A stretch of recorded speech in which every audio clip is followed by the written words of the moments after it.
In its nearly 12-year lifespan, this popular video chatting site has been credited with jump-starting the careers of many online entertainers, great pranking content, and just giving many bored users hours of enjoyment. But simultaneously, it became known for being a host of controversies. That's right, ladies and gentlemen, today we're going to be taking a look at the brief but significant history of Omegle.com.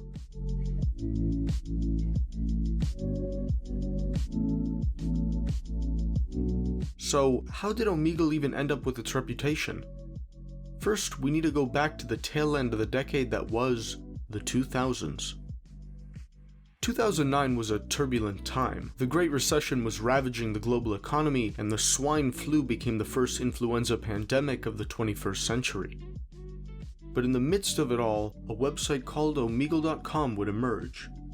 In March of 2009, Leif K. Brooks, an 18-year-old freshman computer science major at the University of Vermont, launched Omegle.com, an online chat website where users could communicate with other users without the requirement to provide personal information to register for an account. Omegle was launched to solve one problem Brooks began to notice on the internet, that online social interactions were becoming stagnant. By providing a way for users to quickly and anonymously host a private real-time chat with global users, Brooks achieved his goal.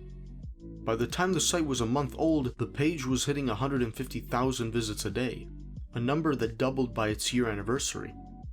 And by its year anniversary, another important milestone for the site was marked: the release of its video chat feature.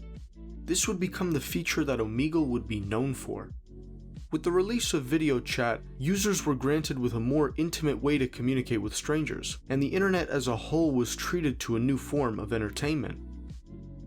Content creators on YouTube utilized Omegle's video chat features to create interesting new concepts where they would do things such as interview strangers, prank them, play games with them, make sketches with them, hold parties, commit to 24 to 48 hour Omegle sprees, content that, especially in today's socially distant lifestyle, has experienced a resurgence in popularity.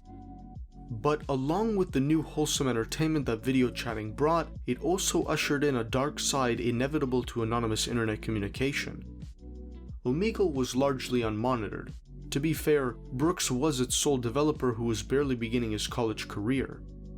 But this led a lot of shady users onto the platform to poison its positive role in socialization.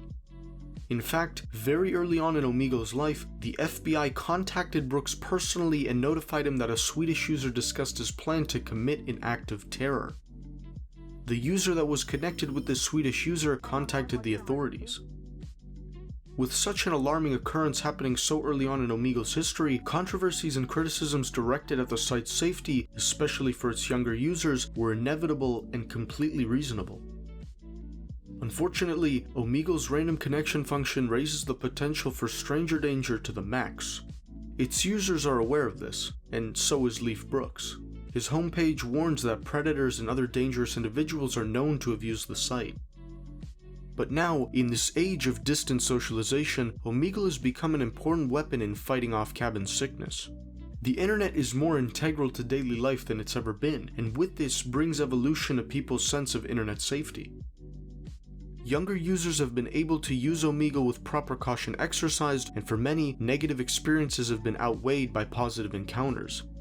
Omegle provides society with unique entertainment, whether it be for its direct users or for content creators.